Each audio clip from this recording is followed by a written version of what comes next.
What I'm going to do tonight is basically go over some kind of precursor slides, look at the life cycle of annual sandbur, try to give you some pointers that might help you make decisions on how to manage for it down the road.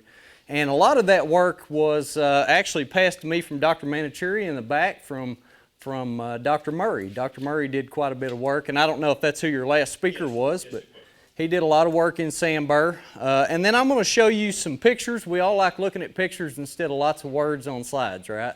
So we're going to look at some pictures of a replicated trial that I had in Lincoln County a few years back, and then also pictures from other trials, and try to kind of give you a picture of what you need to be doing as far as managing sandbur. And it's not just herbicides. There's a lot of other options that we need to look at as well.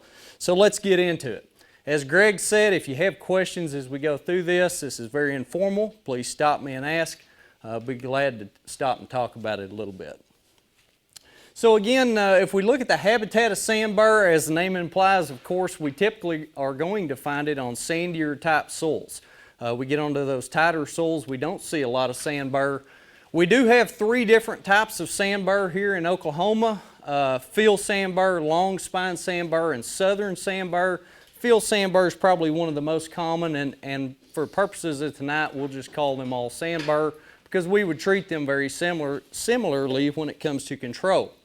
They do like disturbed areas as well. Anywhere you have gophers, we don't have to deal with badgers out east, but how many of y'all have some badgers? Okay. You might have badger issues. Hogs, that's a big one that we fight. A lot of wild feral hogs rooting up pastures, and again, those sandburs love those disturbed soil areas. Cattle trails, cultivated fields could be another big issue where we're going in and trying to cultivate for purposes of putting in a crop, but what we're doing is going ahead and stimulating those seeds to germinate of that sandbur. Sandbur also thrives where management might be a little bit lacking or where the environmental conditions are causing our desired forages to suffer. So anytime we're looking at overgrazed pastures, maybe we're in the middle of a drought, or if we have low fertility, especially low nitrogen fertility, that's where sandbur tends to compete very well with our desirable forages. As we look at the biology of the plant, this is one thing I try to remind a lot of producers is that we call sandburs annuals, and that's how they're listed when we look at their classification. But a lot of research has shown from about that I-40 corridor southerly, south, we're going to see some of those act as biennials. And a biennial is just an annual that lives 2 years instead of 1. And that's important if we're looking at using a pre-type herbicide product that we put down ahead of seed germination, because, and Misha could probably tell you a lot more about this than I can, but those pre's only work on those germinating seeds. So again, if we've got biennial plants that are coming back from that existing crown from the year before, we're not going to pick those up with a pre-herbicide. Now up this far north, I would say most of the time we have cold enough winters that's not going to be an issue, but if we have a warm winter, that could be possible. Seeds can germinate all summer. The peak of that germination occurs in that May to June time period, so it's usually early in the year. But again, especially soil disturbance later in the summer can cause those seeds to germinate as well. Requires about 7 to 13 weeks from emergence to heading, and most emergence occurs in the upper 1.5 inches of soil. Now they can emerge from deeper than that, but that's where the majority of those seeds come from. These are all things that can help us formulate a plan when it comes to controlling sandbur. Each burr contains 1 to 3 seeds, and here's something that's really interesting to me. Early emerging plants tend to contribute the greatest amount of seed to the seed bank. Okay, so some past research that was done showed that plants that emerged in May produced 15 times more seed than those that emerged in July, and 900 times more seed than those that emerged in August. So what that tells me is that really where we should be most concerned about controlling those plants is those early germinating plants, those May and June plants that jump out of the ground pretty quick. Those mother plants, we give them plenty of time to develop daughter plants, tillers, and again, we produce a lot more seeds on those. So those are the ones we really need to focus on, is those early emergers. Seeds are viable in the soil for about 5 to 8 years. So again, if you think this is a problem we can get ahead of in 1 year, that's probably not going to happen, right? And again, The biggest thing to remember with sandbur, just as many other annual grassy weeds that we fight, or annual broadleaf weeds for that matter, if we can start to get ahead of the seed production of that plant, we're going to get ahead of our problem down the road. Okay, so controlling the seed, we're eventually going to start to control that population of that plant. Sandbur infestations, they don't show up overnight, and that's probably one of the biggest misnomers when I work with producers. They feel like they can go out, they can pick one herbicide product, spray it once, and be done with it, and life will be rosy after that. How many of y'all believe the same thing? Hard to believe that, isn't it? But again, we shouldn't think we can get out of the problem very fast either, so you're really looking at a multi-year strategy, and again, we need to look at multiple methods of control, not just chemical, but also cultural methods such as maybe prescribed fire, fertility, grazing management even could be an option, and then we'll start to look at some of the chemical options. Now, I have a lot of producers in northeast Oklahoma that fight sandbur, and they don't like it, but they actually graze it really hard every year. And cows will graze sandbur when it's young, especially before we get burrs on the plant. It is somewhat palatable to them. My experience has been, and I know Dr. Murray always said as well, most of the trials where they looked at grazing pressure, you're better having less grazing pressure than more grazing pressure. Why do you think that is? What would less grazing pressure do to the desirable forages sitting right next to one of those sandbur plants? Start to give it an advantage as well, right? So again, that's one thing we need to think about. Can we utilize it? Yes, but again, that may not be the best strategy for true control. All right, now we'll talk a little bit about herbicides. I know everybody, when we do programs like this, everybody likes to know how to kill something, right? We want to kill that weed. We want to make it suffer a little bit. When it comes to sandbur herbicides, really until about the last decade, there wasn't very many options for us. We do have, I'll call them somewhat new products. Again, they're just newly labeled for Bermuda grass pastures, Bermuda grass hay meadows. One of the things to remember again, some of those pre-emerge products sometimes can be ineffective based on where we're located in the state. I think we're going to be a little better off here at Alva than what we might be on the Red River farther south. So I guess one thing that I would mention here tonight, how many of y'all raised your hand earlier and said, yes, I have sandbur problems, have those sandbur problems in Bermuda grass?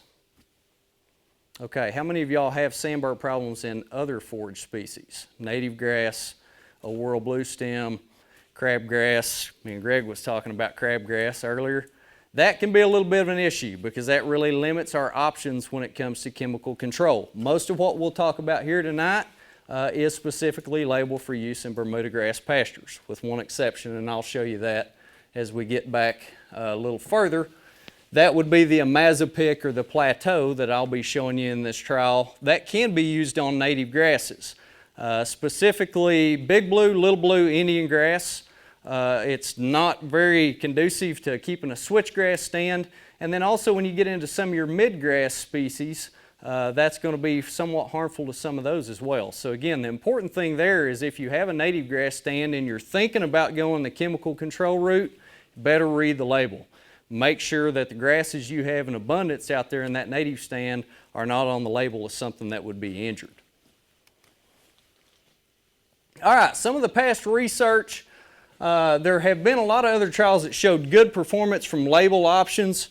Most of these come at a cost, and that comes from two directions. One of those is actual cost. Price per acre can be fairly costly. Anybody sprayed herbicides on their sandbur yet? Did you spend quite a bit of money per acre? Well, we're getting ready to. Getting ready to? It's not real hard to get up around that $20 per acre expenditure on sandbur control, so that is fairly costly. Or more. Or more. The other cost that we're going to see is possibly injury to that Bermuda grass. So we do have some products out there that can slow down maybe 2 weeks to 4 weeks of production on the Bermuda. We do have a product out there that could cause even more injury than that if conditions are not good. Okay, so that's one thing to think about. There was a study done a few years back. Noble Foundation put that one together down at Bernieville. My predecessor and my mentor, Chris Rice, he actually had a part in that study, and they found post-emerge products offer the greatest control, about 90% on average. The pre-emerge products controlled over half of the emerging sandbur. So again, that's much further south. It's on the Red River, so we would expect some of those to be biennials. But only one post-herbicide showed measurable yield reduction. And I'll show you that right now. So this was kind of the results of that study there. On the left-hand side, we're looking at percent sandbur control. As you can see, Pastora, Panoramic. Panoramic is also marketed as Plateau. That's a Mazapic. Roundup at 6.5 ounces or 11 ounces. Pastora all did a fairly good job of controlling sandbur. Prowl was the only one that fell a little short there numerically. Here's a really interesting point though, because as I talk to producers about this, a lot of people are wary of putting glyphosate, Roundup, on their Bermuda grass stands, and rightfully so.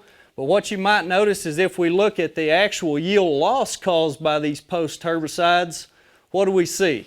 Again, the check, we made about 2,300 pounds of production. That 11 ounce and 6.5 ounce rate of Roundup really didn't reduce the yield that we saw on that Bermuda grass stand. Pastora, statistically at the 1 ounce rate, didn't reduce that stand either. Here's my issue with the Panoramic, and I'll show you that in the next trial as we start looking at pictures. Panoramic or Plateau is an excellent herbicide for sandbur, but it's really hard on Bermuda grass. Has anybody ever used that in here? You can expect 1 cutting hay loss, if not 2. If conditions are not good, you'll probably lose 2 hay cuttings. And again, that's one of the issues you see with that product is it's really good on grassy weeds, but that includes Bermuda grass. Okay, and this is just a little summary here. Back when I was doing some work, actually some of the sandbur work you'll see I was doing in conjunction with some DuPont trials. And this was kind of a culmination of quite a few different trials they had across multiple states. And as you can see there for the product Pastora, they're getting pretty good control, somewhere around 80% control if you're applying that product per label. So again, that's better than getting no control and having to live with that sandbur, I guess. So here's that multi-year management strategy. You got to keep that in mind. As we look at our options, the first option would be that pre-emerge, which is Prowl H2O, 1.1 to 4.2 quarts per acre.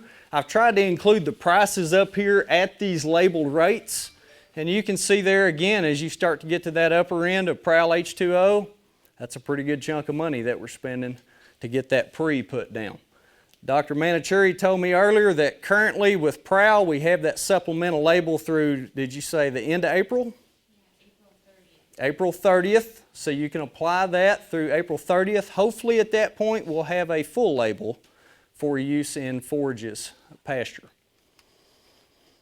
And again, this is old data. I believe now they've reduced that quite a bit, so disregard that. Option number 2 would be that Pastora at 1 to 1.5 ounces per acre. Again, one of the most important things to remember is read those labels precisely. I get people that call me and say, hey, I applied Pastora. I did not get very good control of sandbur. And if you read that label very closely, it says you need to be applying to 1.5 inch or shorter sandbur. How many of y'all feel like you can get out there and find an 1.5 inch tall sandbur plant reliably from year to year? Because I don't. That's hard to scout good enough to catch those. If you miss that time frame, if they're larger than that, or if you have those second year plants coming back from the year before, the label does say you need to add 5 to 8 ounces of glyphosate. That's a 4-pound glyphosate product. Option 3 would be Plateau or Panoramic at 2 to 12 ounces per acre. Again, here's your price range on that. Panoramic will scare you when you look at the price per gallon, but again, we're using a pretty small use rate there. And then the last option again is that pre option. Oh, excuse me, I already did the pre. That would be Roundup Weather Max at 8 to 11 ounces per acre in pasture range. Again, you can see the prices there of that 8 to 11 ounces. On the low side, I would not use that on desirable native grasses though. Based on a lot of the work that I've been associated with where we had native grasses present, low rates of glyphosate are very damaging to native grass stands. Okay, so I would stay away from that. When were you applying that? How early? Again, you could either do that at green up So sandbar plants are very small, or you could do that following the first hay cutting. And that was based on the original label. You could come in preferably within about 7 days after that first hay cutting, catch that regrowth and put that rate down. So you're spraying it right over the top of the Bermuda grass. That's a good question. I'll show you some pictures here in a few minutes. Might calm some of your fears. All right, how many of y'all are ready to look at pictures? Again, this is the trial we did at Chandler. This is the one I said I'd show you some pictures on. It was a replicated trial. And we were looking basically at some of those products that I just mentioned there, those 4 options that we might have to try to combat sandbur. We went in and applied our pre-application of Prowl H2O at 4 pints per acre, so that's kind of that middle range. That would be 2 quarts, and remember you can put 1.1 to 4.2 quarts down. We did that on March 27th, 2014. All other treatments are going to be post-treatments applied June 20th. So essentially the plot area was mowed for hay, Greg, first week of June. Just as any good research trial, the producer called me about a week later and he said, hey, I forgot to call you, but we mowed that for hay. Hay's off of it. That's coming back pretty quick. So by the time we got over there, we already had about 3 or 4 inches of regrowth. All right, so again, that's just how it works when you're doing research trials. But we went ahead and put our treatments down on this. We put Roundup Weather Max at 3, 6, and 9 ounces per acre. You'll notice that 3 and 6 ounces is in red, and that's because that is not a labeled rate. That is below the label rate. And Oklahoma state law says you cannot apply less than what the label states. And what's the label rate of Roundup Weather Max? Anybody remember? 8 to 11 ounces, right? We also applied Pastora, Nicosulfuron plus Metsulfuron methyl at 1 and 1.5 ounces per acre, and Plateau, or also marketed as Panoramic, which is a Mazapic, at 6 and 12 ounces per acre. And now the label does state for sandbur, we need to be at that 6 ounce rate. Again, when they come in, they mowed a second cutting around the plots in August. I'll show you a picture that kind of indicates how that sandbur was able to regrow and put seed heads out even after that second cutting. And again, that's those mother plants. And we rated those plots for sandbur control at 14 days after treatment and also at 83 days after treatment, getting close to 3 months. We measured Bermuda grass cover at the end of the summer with a yardstick method just to see how much Bermuda had grown back in. And this was a fairly dense stand of sandbur, as you're going to see. All ratings and measurements we're talking about here today were averaged across 4 replications by 3 different extension personnel. Now, I do have a confession. I mentioned that earlier. The producer called me. We were a little late getting back on this site to get our treatments put down. The one that affects the most is Pastora, because Pastora does say on the label it needs to be put out on shorter than 1.5 inch plants. Again, we were at about 3 to 4 inch plants, so I do want to throw that out there. And we did not add the glyphosate that the label says you need to, because we wanted to look at just the Pastora by itself, okay? So with that said, show you some results here. There's a picture of what you're going to get. Everybody see these pictures okay? If the lighting's good enough. And here's essentially what we saw. Again, I can walk you through this. This is Roundup Weather Max at 3, 6, and 9 ounces. Pastora at 1 and 1.5 ounces. Plateau at 6 and 12. There's your Prowl that's applied early in the year as a pre-emerge at 4 pints. And the check down at the end. The dark green bars, you're looking at percent sandbur control rated across the summer. So that's how much of that stand of sandbur we actually killed. And then the lighter green bar is the percent Bermuda grass cover at the end of the summer. So that tells us how much did we release the Bermuda to regrow into those areas. And again, I don't have, for some reason, my bars on my charts are not showing up here, but essentially the 3, 6, 9, and the Plateau 6 and 12 offered all the same amount of control, okay? Statistically the same control there. The Roundup 3 was not statistically different from the Pastora 1 or 1.5. And as I mentioned, I didn't give Pastora a fair shake because I applied a little late, right? If I would have went ahead and added the glyphosate to that, I know it probably would have been up there in the 90% control range as well. Here's a real big take home though that I want to show. and that's this plateau. If we look at Bermuda grass cover at the end of the summer, we got excellent control of sandbur, but what did the Bermuda grass cover do? We didn't fill those holes in very well, right? Why is that? Based on what we've talked about. What did the plateau do to the Bermuda grass? Injured it, it stunted it. So we're obviously seeing that visibly. Now if we look at the Roundup 6 or 9, this would be our label rate. We had about 80% ground cover of Bermuda grass at the end of the summer with that low rate application of glyphosate. Prowl H2O in this location was not very good. Now I will admit we had quite a bit of rainfall there that spring. That was a very sandy soil. There's a possibility there we lost some of the efficacy of that herbicide. But again, I think a lot of the issues we had is we had some of those biennial plants that were coming back. That product was not going to work on them, and they went ahead and produced seed. All right, so I'll show you some pictures here. And if you got questions as we go through this, let me know. That doesn't look too bad there. That was a really good mixed stand. We had a lot of different types of grasses in there. There was a few native grasses, good cover of about 25% Bermuda grass in the control, and then we had things like foxtail and 3-on and a lot of mare's tail and things like that showing up in it. So there's 14 days after and 83 days after, so that's where we did nothing, okay? This one here, you can see the edge of the plots over here on the right hand side. This is following that second hay cutting. So the producer come in and cut all that hay around our plots and left that plot area. And what are you noticing here? I know it's hard to see from where you're sitting, but that kind of looks like foxtail. It's not. That's all sandbur. That's a really good sandbur stand. By the way, the worst weed in the world that you can do research on and have to go walk out through that and take ratings is sandbur. I hated that trial. Okay, so here's our Roundup Weather Max. We'll start on the left, we'll work to the right. That's our low rate at 3 ounces. 14 days after treatment, we see quite a bit of brownout occurring there on a lot of those grasses. Again, that's below label rate. Here's an example of what just that 3 ounces does. There's a sandbur plant. Here's all of our Bermuda grass leaves you can see over here. Not a lot of injury on the Bermuda, but we're picking those sandbur plants out fairly effectively.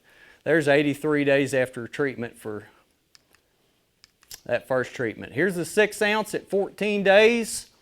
Here it is at 83 days after treatment. And again, that was one of the best looking treatments as far as control of sandbur plus the Bermuda grass recovering the ground there. 9 ounce, this would be a label rate. There's 14 days after.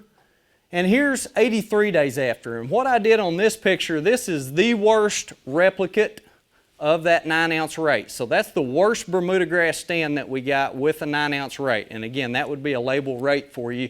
And you do see that we still have some holes in here that we were not able to fill with Bermuda, probably because we hit it with just a touch too much glyphosate there. But again, I think if you're going from a really thick sandbur stand to that, how many of y'all would be somewhat pleased with what you just done? And I'll show you a few options as we get a few slides deeper that'll make that look even better. Pasteur at 1.5 ounce, 14 days after treatment, and 83 days after treatment. And again, this was a very good treatment as well. I didn't show the 1 ounce. It looked very similar to that. Pasteur did a good job by itself, even though we should have added a small amount of glyphosate to it. Plateau at 12 ounces, again 14 days after, and 83 days after treatment. And what do you see there? Bermuda grass stand again was hurt pretty bad. And really when we measured the amount of Bermuda grass, it was about the same as what it was before we sprayed. So essentially what you're doing, we're killing all the sandbur out of that, but we're not allowing that Bermuda to refill those holes. It's sitting there for that pretty much that whole summer, about 3 months at that time period. Here's another example of that. You can pretty much see the corner right down here where we sprayed that. The few little sprigs of Bermuda, they're still sitting there just the way they were a couple months prior to that. Prowl H2O, again, not real impressive at this southern site that we had, and should have probably been a little higher rate than that. So let's put it all together. Again, I mentioned earlier you've got to look at multiple strategies. It's not just herbicide. You know, I always tell people herbicides are just a Band-Aid. They cover up another problem. A lot of times that problem is going to be grazing management issues that we have, poor fertility issues that we have, and that couldn't be any more the truth than when we deal with Sandbur. All right, so here's an example. This was a trial I had with Chris Rice back in 2010. This was in Haskell County. This was an old roping arena they had converted to holding a few donor cows in. And as you can see right there, guess what that whole stand of grass was? That's not Bermuda grass, that's all Sandbur. We went in, put down an 8-ounce treatment. We had quite a few different products we used there. Guess what that looked like the next year? We put no fertility on that site. Okay, as you can see right up here, no fertility whatsoever. We had Sandburs come back the next year, okay? And a lot of that is because we didn't promote our desired forage underneath that Sandbur stand. Here's another example from a trial I had. Now this was actually a broadleaf weed trial I had down in McCurtain County at one of our research stations, a DuPont trial. We were using Grazon Next HL as a comparative check. Here's the Grazon Next HL treatment over here. Here's the Do Nothing check. What kind of grass do you think that is on the right-hand side of that picture there? Take a wild guess. Sandbur. That's exactly right. And we had Sandbur in here, but what did we do when we sprayed that broadleaf herbicide and controlled the broadleaves? We let the Sandbur go crazy, okay? So again, you got to keep this in mind. We have to manage, not only spray herbicides, but manage culturally to get ahead of that Sandbur plant. And just to show you maybe a little bit more how important good fertility would be while you're doing some of these herbicide products, this was a trial I had at Okmulgee, replicated trial. Here's an ounce of Pastora plus 6 ounces of Roundup. So that would be that label rate. Recommended application if we're at a little bigger Sandbur plant. And here's 14 days after treatment. Now we had a lot of broadleaf ragweeds in there. We had a lot of grassy weeds in that site as well. We had 3 on, we had foxtail, we had Sandbur. We got excellent control there, right? Here's 45 days later. It was fairly dry there that summer, so we wasn't getting a huge amount of growth. Shortly after this picture was taken, we got a little over an inch of rain. Here's 90 days after treatment. We had a lot of long spike tridents come in this strip. So that was just the herbicide product itself. Again, for introduced forages like Bermuda, look at your fertility. Take a soil test to Greg, have him run that soil test. We need to see if you're deficient of phosphorus, maybe potassium, if your pH is low, and then we at least need to add some nitrogen to that Bermuda grass. That's what Bermuda grass thrives under. And I come from country over on the eastern side. We have a lot of poultry litter. And where we stack poultry litter getting ready to spread it on pastures, there is nothing that will outcompete Bermuda grass, period. There's no weed in the world that will outcompete Bermuda if it has enough nutrients there. So just an example, we put the same treatments on this trial, but we used UAN as a carrier. Okay, so we were right at about 50 pounds of nitrogen that we put down. Same thing, you can see really good burnout at 14 days. 45 days after treatment, I want you to notice, now it had been fairly dry, but I want you to see how thick that Bermuda grass is already getting. And there's 90 days after treatment, and I know it's kind of hard to see, but again, that is a very pure stand of Bermuda grass. And if you remember back to that last slide, all we got was tridents where we didn't put the fertility down. So again, multifaceted approach, it's not just herbicides. Last thing I'll show you here, this was a trial I had up in Nowata County in 2015. We used that 8 ounce, that low rate treatment of glyphosate. We put 108 pounds of urea down, which is 50 pounds of actual N. At the same time we sprayed, we had good soil moisture. And here's the Sandbur plant. You can pick a few more out in here. What do you notice about the Bermuda leaves? They don't look too bad, right?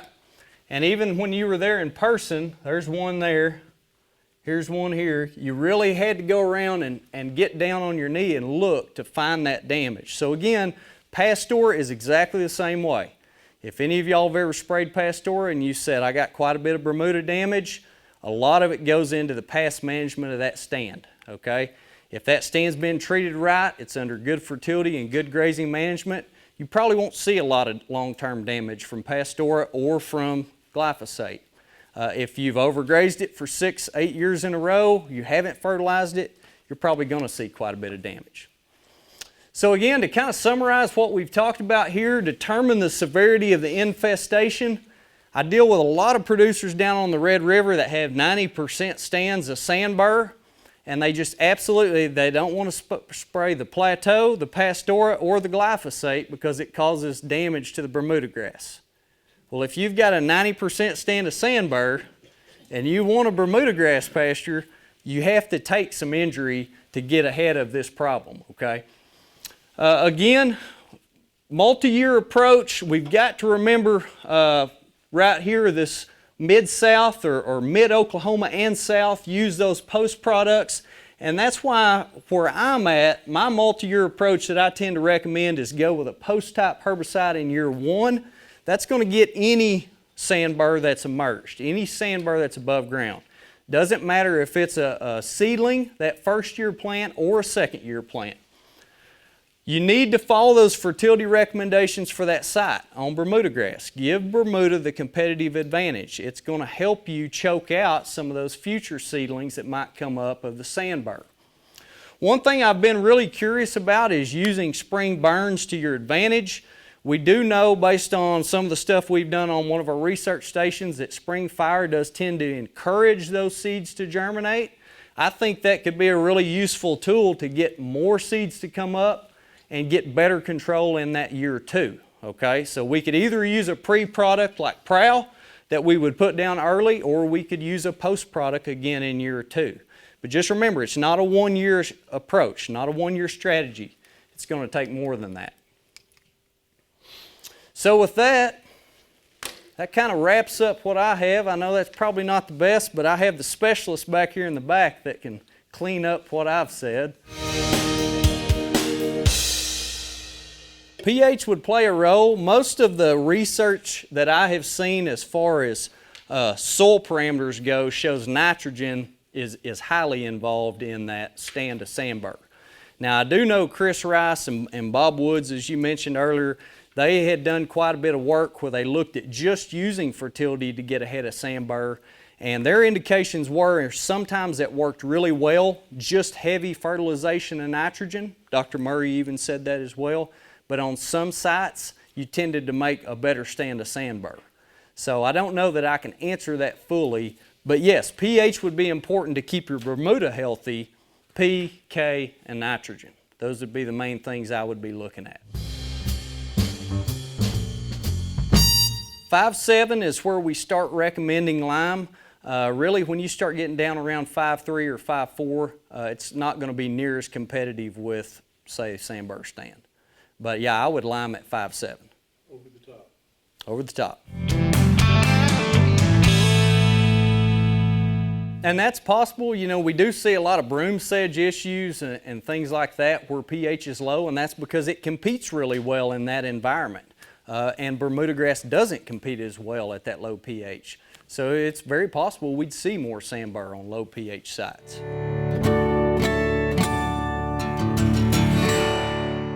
Yeah, it depends on the rate you're putting it out. I know like Prowl is 4.2 quarts max, I believe. So like what we did there, we could have got away with a split application, one in March, one in May. Pastora, do you remember that off the top of your head? I don't either. I'd have to look that up, but yes, depending on the rate you're using, you could get multiple applications. The glyphosate, no. That was mainly set up as at green up or following first hay cutting.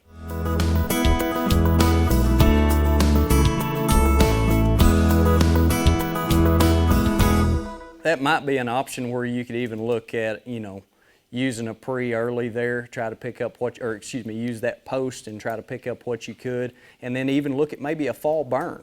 There's been some work on, you know, letting those late sandburs come on, having a fall burn to actually burn those seeds up. Now in a Bermuda grass stand, old World Bluestem, something like that, that worries me a little bit, I guess, because you're leaving that open for the whole winter. In something cultivated ground, like maybe where you're coming in with wheat, it wouldn't be that big of a deal because we could cover some of the soil up. But I know out here wind would be an issue, I would say, where you're doing a fall burn. So There's almost got to be a dirty word around here too. yeah, it is everywhere.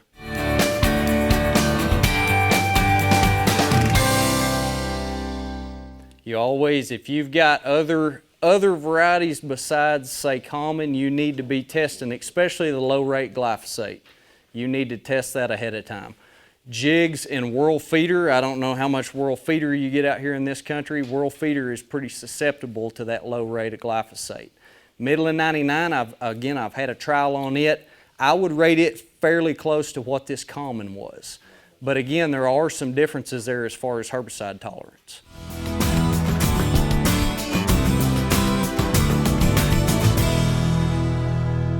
A lot of it depends on the intensity of the fire. Yeah, I like the picture you got right there. If that was spring and you got that much cover of it right there, and say around here, if you don't get it in by before 9 o'clock, you might as well hang it up on trying to burn it, because it's. I think your problem with these plants come spring is you're going to have a lot that have already migrated down probably below the surface of that soil by the time you get to the following spring. That's where the fall burns could be a little more beneficial. And also, if you still have some green material out there, that makes a slower, more intense burn that could actually burn those seed coats and kill the seed itself. So I think your spring burn, that's why we tend to see we increase, just like Sericea lespedeza, we tend to increase the amount that's coming up because we're scarifying that seed and making it germinate. So I think fall burn would be better if you're trying to control the seed with fire. Misha, want to add anything to that? Not to that, but I did want to add, this isn't an answer, but some of the variety work, Alex and I are doing a little bit of studies in the greenhouse and don't have the results yet, but Good. looking at variety tolerance to glyphosate.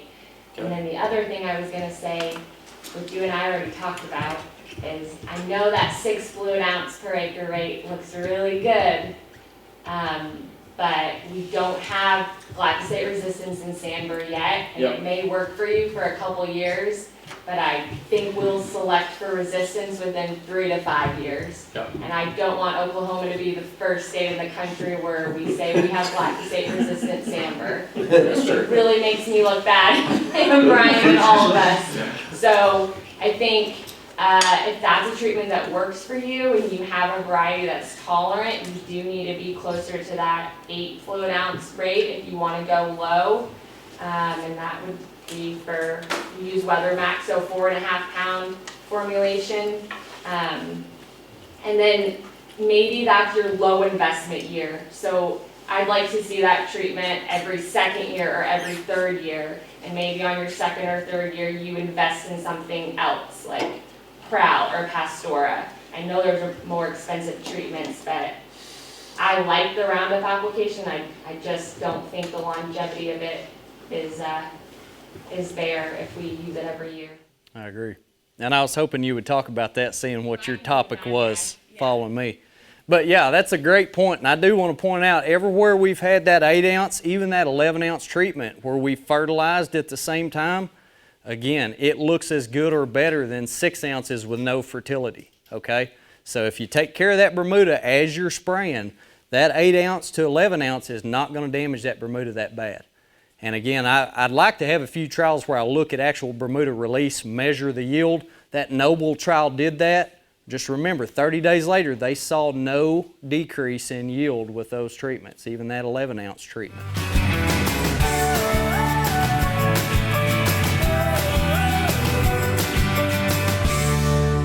Yeah, I definitely think with old World Bluestem, you can fertilize that. You know, we had even over in eastern Oklahoma at Haskell Research Station, we had some old World Bluestem trials and made a lot of production. I know Roger Gribble did a lot of work out here on it too. So it is very receptive to fertility, and that would be a good way to try to outcompete some of the Sandbur. I think you've got to do something to get ahead of the present population of Sandbur first. That's where the chemical comes in, and then we also need to look at management at the same time. Crabgrass, I don't know. I have rolled that around my head ever since we talked about that. And I will tell you, I've got 40 acres of Red River crabgrass. I love it. But all those 4 products I just showed, I would not put that on a crabgrass stand if I wanted to keep the crabgrass. But maybe there's options where we could use one of those post products early, recultivate. Josh or somebody would be smarter than I am about this, recultivate in the June time frame and still get some crabgrass seed that's in the soil to come back. I just think that gets a little trickier area, a little bit of a gray area.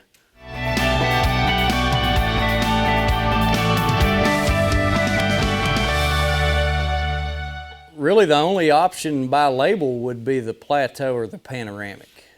The problem is for Sandbur, you're at 6 ounces by the label, and that's getting on up there. That'd be the high end of where I would want to put a Mazapick down on a native grass stand.